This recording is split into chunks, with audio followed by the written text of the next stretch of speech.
Hi, Wednesday is here. We're going to get to some letters today. A lot of people are sending the same question in or pretty close to the same question coming from all over everywhere, which I love, love, love. So let's get to some of them today. This one is from Paul in California, Sandy in Utah, and Bev in Connecticut.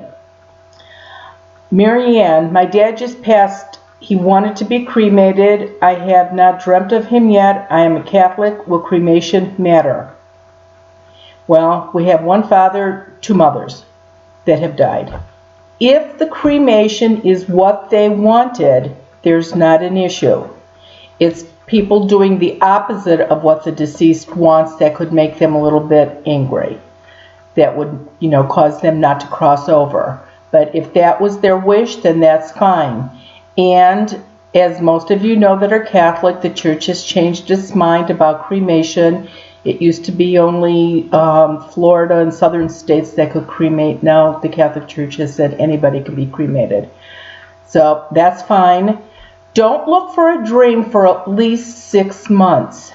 Sometimes it can take up to 2 years. It'll happen when you least expect it. Look for it on their birthday, your birthday, the anniversary of their death, a holiday, something that's significant to them. This one is from Val in Chicago, Ron, Ohio, and Terry, Vermont. Can the pain of a family member hold an earthbound spirit to the earth? Yes, and it happens mostly with husbands/fathers that die unexpectedly. The deceased is standing at the foot of the casket, hearing his wife or family members go, "Oh my God, what are we going to do without him? How am I going to raise the children without him?" He's standing there listening to all of this. He sees Grandpa in the light, and Grandpa's motioning him to come on in, but he looks over at his wife and he feels bad.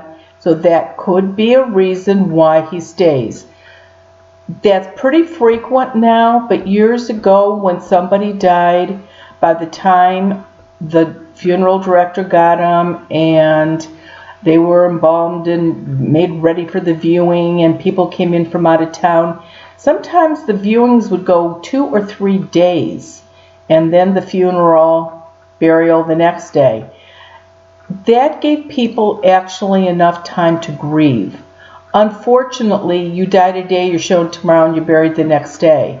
I almost think there isn't enough time, and that could be a reason also why they don't cross over.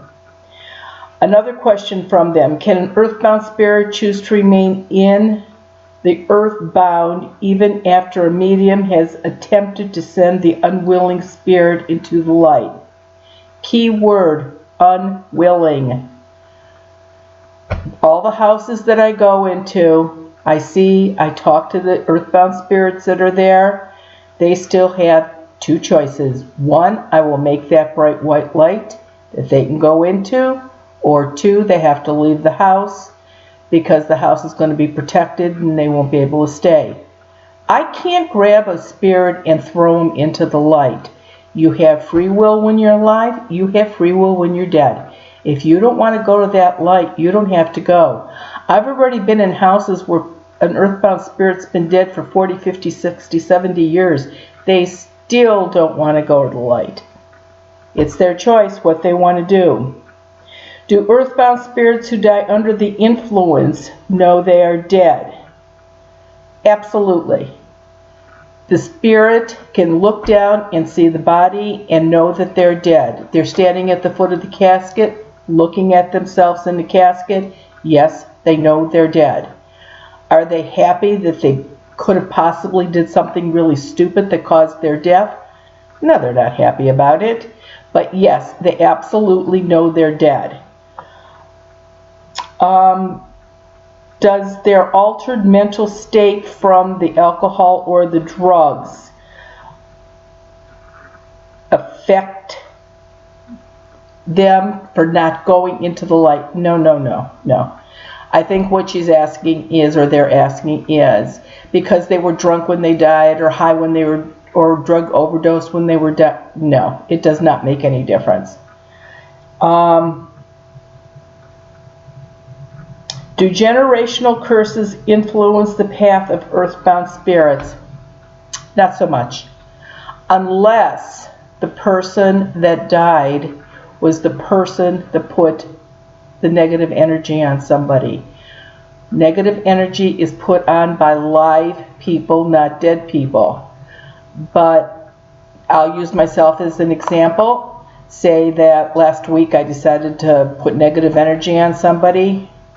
I believe in karma. Please don't even try that. But if I did and then I died this week, yes, I would know that I put negative energy on that person. But that wouldn't necessarily mean that I would stay unless you were afraid of retribution, which sometimes that is a big reason why people don't cross over. When it is randomly freezing cold around me, is that a sign that a spirit is present? Now this is cute because this is Julie from Florida, Anna from Hawaii, and Betty from Texas. Crazy. All these are usually hot places. Because of TV and the movies, people always say, oh, it's a cold spot. Spirit walked through me. It's standing next to me. Number one, a spirit can't walk through you. If it's sitting on a chair and you want to sit on that chair, you are not going to sit on them. They are going to move. It's not only a cold spot. It's a temperature change. It can also be hot or warm. If it's a cold spot and it's a corner room someplace in the north or where it is cold or you have seasonal changes, sometimes it is the placement of the room and the wind that's hitting it. It is not always a spirit that is doing this. It can, but not always. And the last one is my 2-year-old grandson seems to be talking to his great-grandfather and grandfather that both have passed. The grandfather he saw a couple of times. Great-grandfather he never saw. And the crazy part is great-grandfather always said the word what, like what. That's what the little guy's doing. Instead of saying what, he's saying what. Grandmas and grandpas come and visit their grandchildren. They love their kids, whether they're alive or dead. They're not going to hurt them. Take out an old album and see if your grandson can't point out great-grandpa or grandpa. Doesn't make any difference. They absolutely can see grandmas, grandpas, and everything. Thank you so much for all the letters. They are finally coming in. I don't know, maybe it's the cold weather and people don't have anything better to do but write letters. I love it. Just keep sending them in.